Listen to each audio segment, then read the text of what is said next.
Hello children, once again I welcome all of you to my YouTube channel.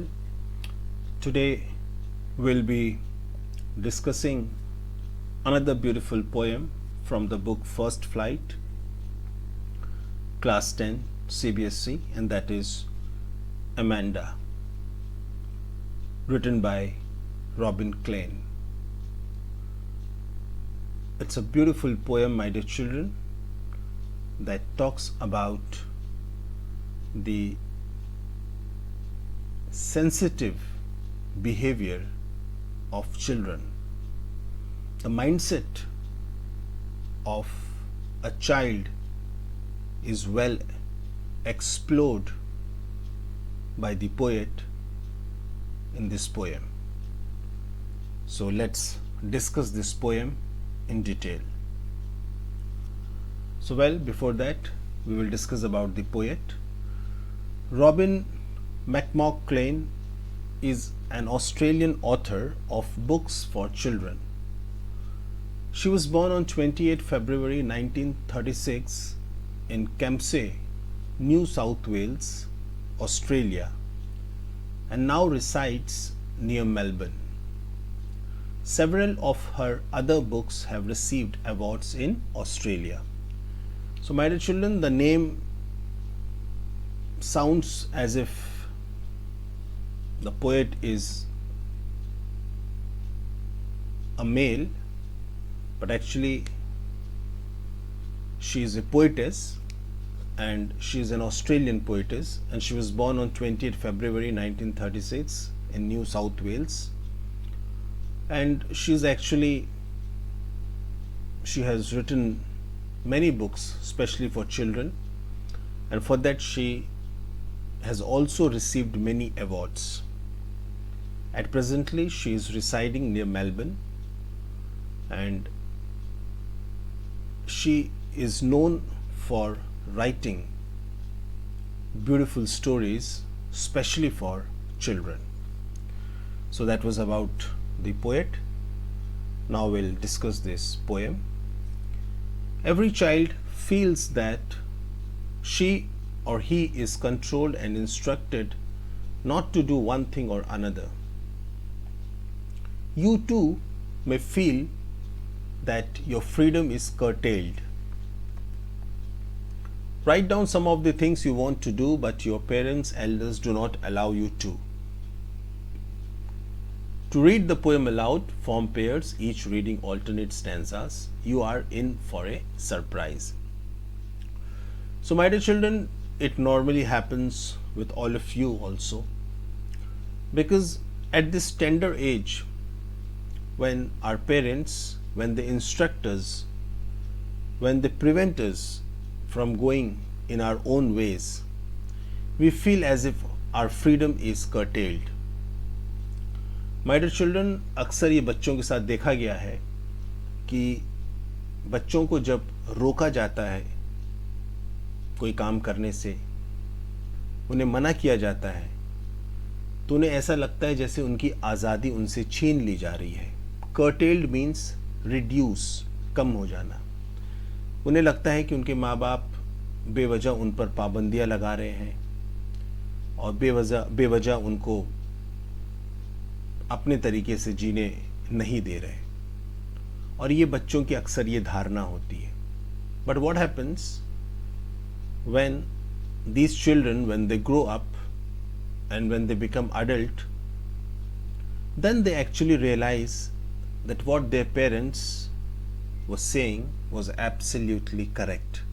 और यही बच्चे जब बड़े होते हैं और तब जाके इन्हें एहसास होता है कि सही मायने में इनके पेरेंट्स जो मना किया करते थे इनको, वो बिल्कुल सही थे. So now we will discuss the same thing in this poem also.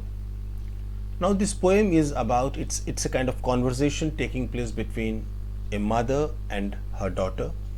Most probably we believe that mother and her daughter, एक माँ और बेटी के बीच का ये एक कॉन्वर्जेशन है, और माँ जो है बार बार अपनी बेटी को करेक्ट कर रही है, और जब भी अपनी बेटी में कोई कमी देखती है वो अपनी बेटी को समझा रही है, मना कर रही है उस काम को करने से. लेकिन देखिएगा इस पोएम में बेटी का क्या रिएक्शन है. बेटी कैसे अपनी मम्मी की बातों को ले रही है. Okay, let's start this poem. Don't bite your nails Amanda, don't hunch your shoulders Amanda, stop that slouching and sit up straight, Amanda. Now what is happening? The mom, she saw her daughter Amanda biting her nails, and we all know that biting nails is not considered as a good habit. नाखून चबाना एक अच्छी आदत नहीं मानी जाती और कहा जाता है कि ये मैनर्स नहीं होते.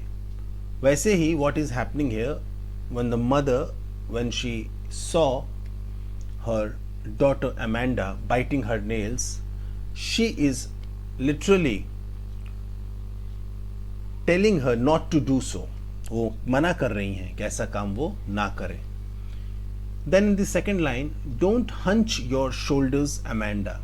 Now in the second line, what is happening? The mother, she saw her daughter hunching her shoulders. Hunching का मतलब क्या होता है? अपने कंधों को थोड़ा उठाकर ऐसे बैठना. ठीक है.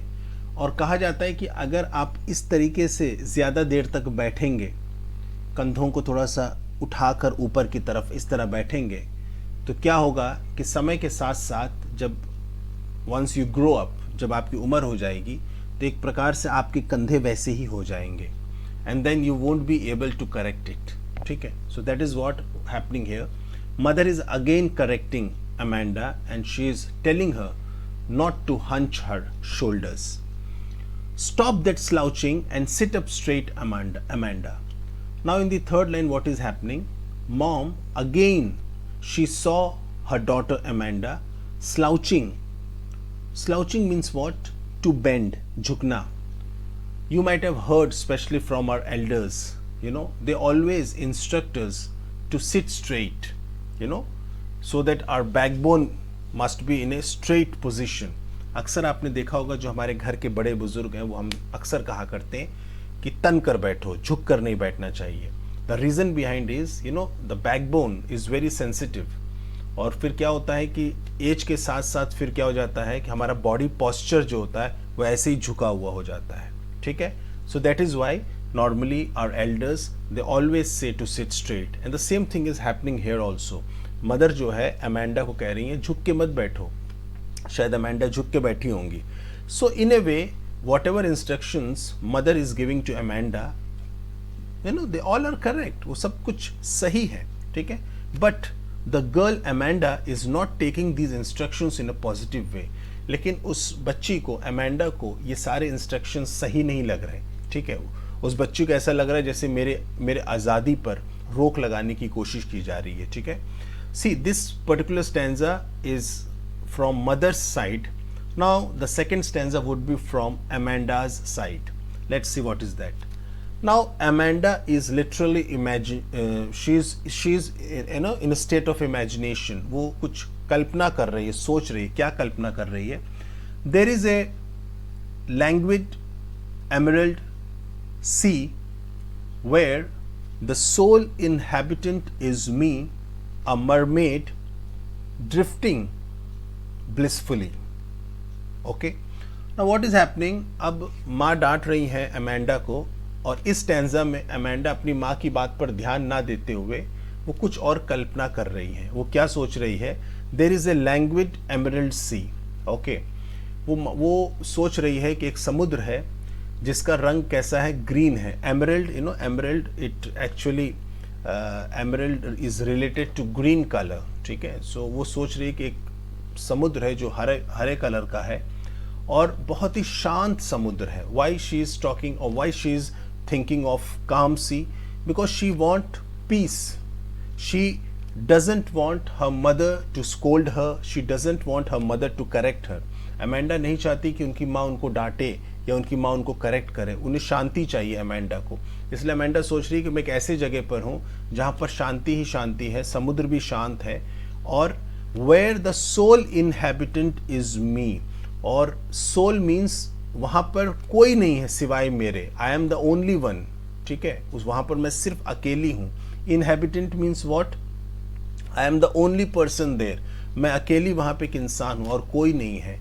और मैं क्या हूँ, I am a mermaid. Okay, mermaid, what do mean by mermaid, you know it is a mythological creature, in Hindi we call it jal pari, ठीक है ना, as you can see it on your screen also, जल परी को English में mermaid कहा जाता है। तो वो ये सोच रही है कि मैं एक मरमेड हूँ, ड्रिफ्टिंग ब्लिसफुली, और मैं क्या कर रही हूँ, उस पानी में जो हूँ स्विमिंग कर रही हूँ very happily. You know drifting means, you know, driving slowly or to swim slowly, you know, enjoying that swimming, and blissfully means very happily.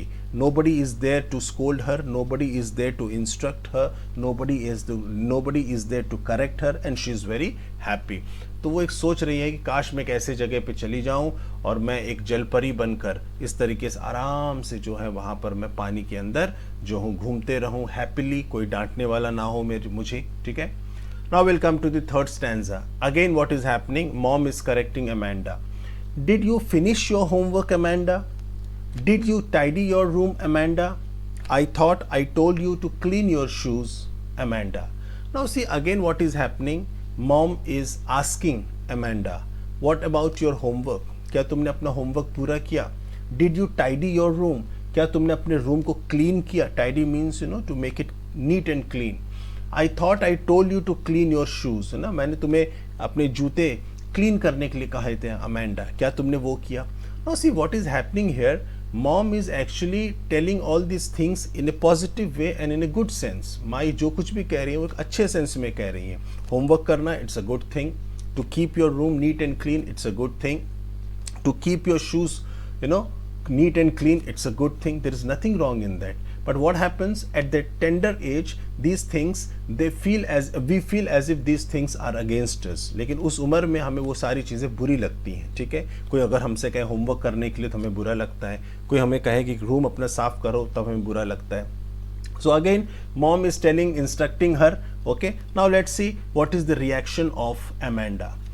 I am an orphan roaming the street, I pattern soft dust with my hushed bare feet, the silence is golden, the freedom is sweet. Now she is thinking again, she is imagining something, और जैसी माँ डांटने लग गई फिर से वो कुछ सोच रही है। क्या सोच रही है? I am an orphan. Orphan means what? अनाथ, okay, जिसके कोई माँ बाप ना हो। Now this little girl Amanda, she actually she doesn't know what exactly an orphan or what exactly, you know, being an orphan is all about ना। उस बच्चे को ये नहीं पता अनाथ होना कितना भयंकर और भयानक चीज़ है, बिना माँ बाप के रहना कितना कष्टकारी और कितना दुखद है। लेकिन वो चाहती हैं कि काश मैं अनाथ बच्ची होती। क्यों? क्योंकि मुझे डांटने के लिए माँ बाप नहीं होते, मुझे सुनाने के लिए माँ बाप नहीं होते, मुझे करेक्ट करने के लिए माँ बाप नहीं होते। रोमिंग द स्ट्रीट, और मैं यूं ही सड़कों पर क्या करती रहती? घूमती रहती। Roaming means you simply going here and there without any purpose. I pattern soft dust with my hushed bare feet, और मेरे पैरों में क्या होता? मेरे पैरों में चप्पल भी नहीं होते, स्लीपर्स जूते भी नहीं होते, और मैं क्या करती? उस जो धूल है उस धूल के ऊपर मैं चलती, और मेरे पैरों के क्या होते? निशान पड़ते, ठीक है। और हस्ड मीन्स साइलेंट, ओके। जब आप नंगे पैर चलोगे specially, you know, bare feet, तो क्या होता? आवाज़ नहीं होती, you know. That is what she is expecting. The silence is golden, the freedom is sweet, and she is so happy कि यू नो काश मैं एक अनाथ होती, कोई डांटने वाला नहीं होता। The freedom is so sweet, the silence is golden, okay, wonderful, कितना अच्छा लगता मुझे, शांत एकदम, कोई कहने वाला नहीं, कोई कुछ बोलने वाला नहीं। Again let's move on to the next stanza, okay. Again mother is instructing और saying something to this girl Amanda. Don't eat that chocolate Amanda, remember your acne Amanda, will you please look at me when I am speaking to you Amanda. Now again what is happening, this girl is eating chocolate, Amanda is eating chocolate, and mother is again instructing her not to do so. Remember your acne. Acne means what? Pimples, ठीक है, मुहासे, in Hindi we call it मुहासे। तो माँ कह रही है chocolate मत खाओ। Maybe you know, by eating lot of chocolates, you know, Amanda, she is having this problem of acne। हो सकता है कि Amanda बहुत ज़्यादा चॉकलेट खाने से उसके चेहरे पर मुहासे आ जाते हों। So mother is telling her not to eat chocolates, माँ मना कर रही है चॉकलेट मत खाओ। तुम्हारे चेहरे पर और ज़्यादा पिंपल्स आ जाएंगे. इट्स अ गुड थिंग, है ना. What mom is doing is a good thing. But Amanda को क्या लग रहा है कि मेरी आज़ादी छीन ली जा रही है, मुझे डांटा जा रहा है, मुझे बेवजह जो है मुझे अपने तरीके से अपनी लाइफ को जीने नहीं दिया जा रहा. Will you please look at me when I am speaking to Amanda. Now what is happening, Amanda is not at all paying attention towards what her mother is saying and she is looking here and there. And now mother is saying will you please look at me, मेरी तरफ ध्यान दो, सुनो मैं क्या बोल रही हूँ, तुम अपना इधर उधर देख रही हो. Okay, now again Amanda, okay, let's see what is her imagination. अब उसकी क्या सोच है. I am Rapunzel, I have not a care, life in a tower is tranquil and rare, I will certainly never let down my bright hair. So Rapunzel एक cartoon character है, we all know this character, very famous character है Rapunzel. Okay, so according to this story, इस कहानी में क्या होता है, जैसे कि हम जैसे you must have heard about Doraemon, you must have heard about Shinchan और अदर जो कैरेक्टर्स हैं, वैसे रेपेंजल भी एक बड़ा फेमस कैरेक्टर है. और इसमें क्या होता है कि रेपेंजल को जो एक विच है ना, जिसे हम कहते हैं हम चुड़ैल या चुड़ैल कह सकते हैं आप, वो एक बड़े से टावर में जो है कैद कर देती है रेपेंजल को, बड़े से. और उस रेपेंजल का जो बाल था वो इतने लंबे बाल थे कि वो ऊपर टावर से बाल नीचे ज़मीन तक आते थे और उस बाल को चढ़कर कोई भी, बाल को पकड़कर कोई भी ऊपर चढ़ सकता था. Now she is saying that कि मैं रेपेंजल बनना चाहती हूँ. क्यों? क्योंकि रेपेंजल बनूंगी तो मैं ऐसे जगह पर रहूंगी जहाँ पर मुझे कोई डांटने वाला, कोई बोलने वाला नहीं होगा. And I want silence in peace. Life in a tower is tranquil and rare. Tranquil means what, calm. ठीक है, मैं उस टावर में रहना चाहूँगी क्योंकि वहाँ पर कोई और नहीं है, मैं अकेली हूँ, एकदम शांत माहौल है. रेयर, रेयर मीन्स यूनिक, है ना. It's a very unique place and I just want to be there and nobody will disturb me. और कोई मुझे वहाँ पर डिस्टर्ब करने वाला नहीं होगा वहाँ पर. और यहाँ पर क्या हो रहा है, कभी मॉम डांट रही है, कभी कुछ हो रहा है. So all these things are happening. काश मैं रेपेंजल होती और मुझे भी उस टावर में कैद कर दिया गया होता और मैं बड़े आराम से रह रही होती क्योंकि वहाँ पे कोई बोलने वाला, कहने वाला नहीं होता. और मैं अपने बाल भी अपनी खिड़की से नीचे बाहर नहीं गिराती. क्यों? क्योंकि अगर मेरे बाल खिड़की से बाहर आ जाएंगे तो कोई भी उन बालों के सहारे चढ़कर ऊपर आ सकता है. Okay, stop that sulking at once Amanda, you are always so moody Amanda, anyone would think that I nagged at you Amanda. Again this last stanza of this poem, this is from mother's side. अब mom क्या कह रही है, stop that sulking at once Amanda. Sulking means what, नाराज हो जाना, रूठ जाना, to get upset. So what is happening, this girl Amanda she is getting upset ना, वो नाराज हो जा रही है, रूठ जा रही है कि बार बार मदर मुझे डांट रही है. But mom is saying that stop getting upset. Okay, you are always so moody, तुम बहुत मूडी हो. Moody, what do mean by moody? Means sudden और frequent change of mind. Sometimes you are very happy and with in a few seconds you become sad, that is called moody. So mother is saying that you are very moody. Sometimes you are very happy, sometimes you are very sad. कभी बहुत खुश दिखती हो, कभी बहुत दुखी हो जाती हो. बंद करो ऐसे अपने नेचर, अपने बिहेवियर इस तरीके से. Anyone would think that I nagged at you Amanda. और मैं तो तुमको अच्छी बातें बता रही हूँ, मैं तो तुम्हारी भलाई के लिए ये सारी बातें बोल रही हूँ, लेकिन तुम इस तरीके से अपना मुंह बना ले रही हो कि कोई भी तुमको देखेगा तो उसे क्या लगेगा कि भैया इसको जो है इनकी माँ ने डांटा है. नैग्ड मीन्स व्हाट, स्कोल्डेड, है ना, डांट पड़ी है.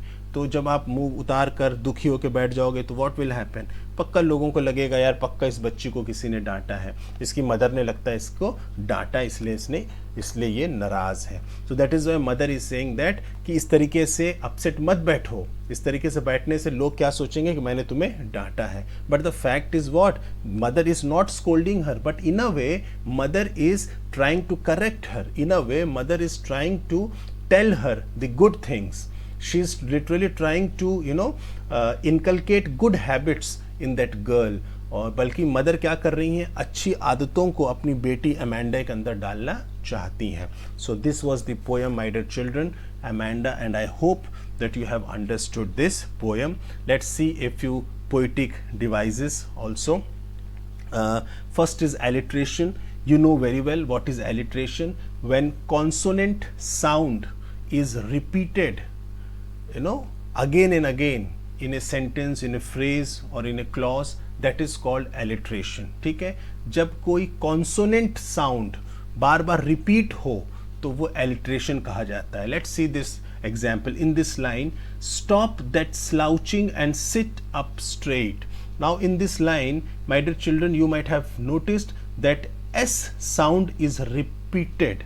Stop, slouching, sit, straight. What is happening? This S sound is very prevalent. Okay, so this is the example of alliteration. In another line you will see, life in a tower is tranquil and rare. Tower and tranquil, T sound is repeated. Okay, so this is another example of alliteration.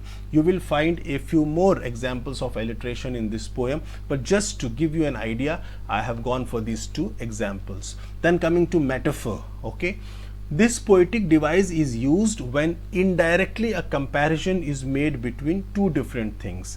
Okay, जब indirect way में दो चीज़ों के बीच में तुलना की जाती है, that is called metaphor. For example, अगर हिंदी में कहा जाए, अगर मैं किसी से ये कहूँ कि वह व्यक्ति शेर है, ठीक है, तो what is happening here, literally I am comparing that man और that person with a lion. ठीक है, तो हम लॉयन से कंपेयर कर रहे हैं indirectly. Okay, so that is the example of metaphor.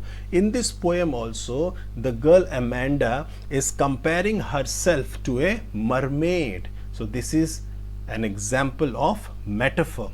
और देखते हैं, I am an orphan. In this line, what is happening? The girl Amanda is comparing herself to an orphan. So this is also an example of metaphor. Third example, I am Rapunzel. In this sentence, what is happening? The girl Amanda, she is comparing herself to Rapunzel. So this is also an example of metaphor. Now coming to another figure of speech, that is allusion. Okay, allusion is a brief and indirect reference to a person, place, thing or idea of historical, cultural, literary or political significance. Okay, so अगर किसी भी व्यक्ति की तुलना जो है कोई ऐसी चीज़ से की जाती है जिसकी बहुत ज़्यादा अहमियत, हिस्टोरिकल अहमियत है या कल्चरल अहमियत है या पॉलिटिकल सिग्निफिकेंस है या लिटरेरी सिग्निफिकेंस है, तो उसे हम बोला जाता है कि एल्यूजन माना जा रहा है. For example mermaid. मरमेड क्या है? ये बेसिकली ये एक ऐसी चीज़ है, ये माइथोलॉजिकल एक एस्पेक्ट्स अगर आप देखें तो जल परी के बारे में हमने कहानियों में पढ़ा है. Okay, but there is no reality about this, but somewhere in this poem Amanda is compared with mermaid and Rapunzel. ठीक है, रेपेंजल भी एक ऐसा कैरेक्टर है जिसको हमने देखा नहीं है, लेकिन हमने इनके बारे में पढ़ा हुआ है पहले से. ठीक है, they have their own significance. Okay, so somewhere Amanda is being compared to these two characters. So that is why this is also an example of allusion. ठीक है, so allusion में होता क्या है कि जब कोई ऐसे कैरेक्टर के साथ आपकी तुलना की जाती है जो हिस्ट्री में वो कैरेक्टर हुआ था या फिर वो कैरेक्टर कभी किसी लिटरेरी पोर्शन में था या किसी पॉलिटिकल सिग्निफिकेंस में था, तो वहाँ पे एल्यूजन कहा जाता है. So this was all about this poem Amanda, my dear children. I hope you have understood this poem. Still if you have any doubt, no issues, you are free to ask me and drop your question in the comment section and I'll be responding to your question. So that was all from this video, my dear children. I hope you have understood it. So thank you, take care and God bless you.